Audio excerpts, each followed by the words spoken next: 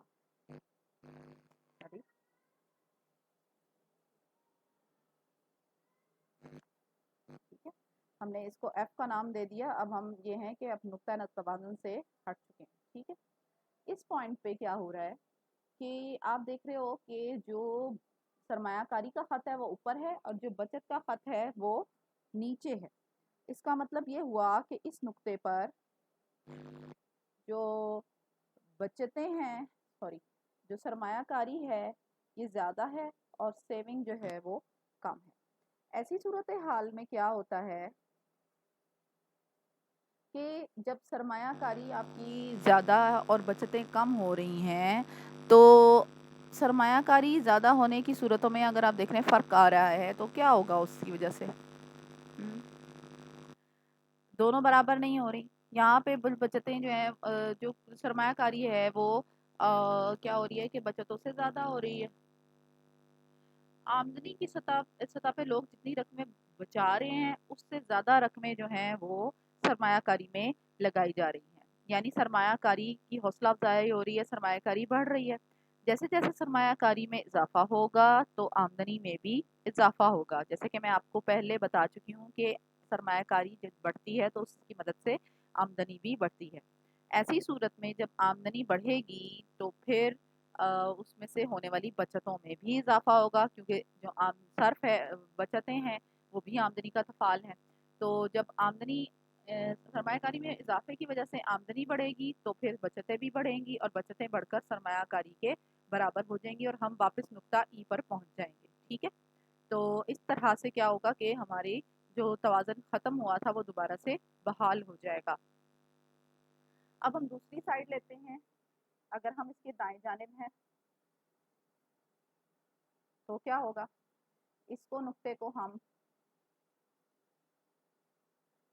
نقطہ جی کا نام دے دیتے ہیں، ٹھیک ہے۔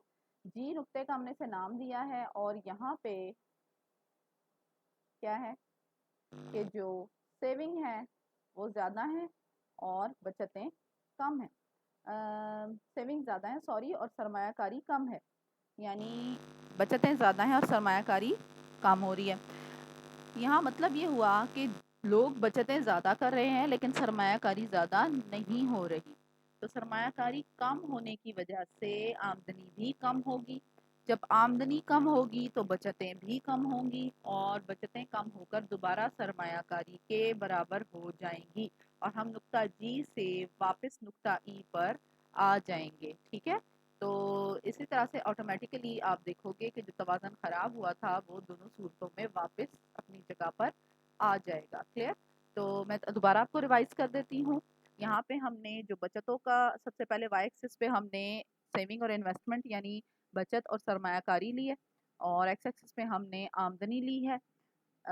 اب کیا کیا ہم نے ایک سرمایہ کاری کا خط ڈرا کیا آئی، اس کے ساتھ ہم نے سیونگ کا خط ڈرا کیا یعنی بچت کا خط۔ یہ دونوں خط ایک دوسرے کو نقطہ ای پر قطع کر رہے ہیں، یہی نقطہ توازن ہے۔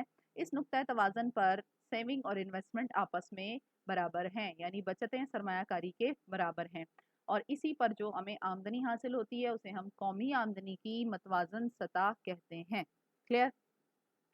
اب کیا ہے کہ اگر ہم توازن سے ہٹ جاتے ہیں یعنی بائیں جانب چلے جاتے ہیں، نقطہ ایف اگر آپ دیکھیں تو یہاں پہ سرمایہ کاری زیادہ ہے اور بچتیں کم ہیں۔ کیسے پتہ چلا؟ سرمایہ کاری کا خط اوپر ہے، بچتوں کا خط نیچے، ٹھیک ہے۔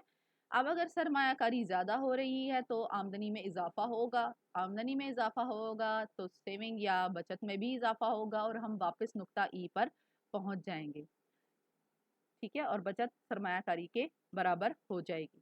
اگر ہم اس نقطہ توازن سے دائیں جانب چلے جاتے ہیں نقطہ جی پر تو یہاں کیا ہے کہ سیونگ کا خط اوپر ہے اور بچت کا خط اوپر ہے اور سرمایہ کاری کا خط نیچے ہے۔ یہاں پہ بچتیں زیادہ ہیں اور سرمایہ کاری کم ہے، یعنی سرمایہ کاری کی حوصلہ افزائی نہیں ہو رہی۔ جب بچتیں زیادہ ہو رہی ہوں لیکن سرمایہ کاری کم ہو رہی ہو تو نتیجے میں آمدنی بھی کم ہو جاتی ہے. جب آمدنی کم ہوگی تو بچتوں میں کمی ہونا شروع ہو جائے گی اور بچتیں دوبارہ سرمایہ کاری کے برابر ہو جائیں گی اور ہم واپس نقطہ ای پر پہنچ جائیں گے. ٹھیک ہے، اس طرح سے ہم بچت برابر سرمایہ کاری کے طریقے سے قومی آمدنی کا توازن معلوم کر سکتے ہیں. ٹھیک ہے، آج ہمارا یہ کمپلیٹ ہو گیا ہے. نیکسٹ لیکچر میں انشاءاللہ ہم دیکھتے ہیں کہ ہم اس کو وائنڈ اپ کریں گے، اس کے شارٹ کوسچنز وغیرہ کچھ ہیں وہ ڈسکس کریں گے اور اس کے بعد ہم جو ہیں وہ اگلے چیپٹر کی طرف جائیں گے. اوکے، اللہ حافظ.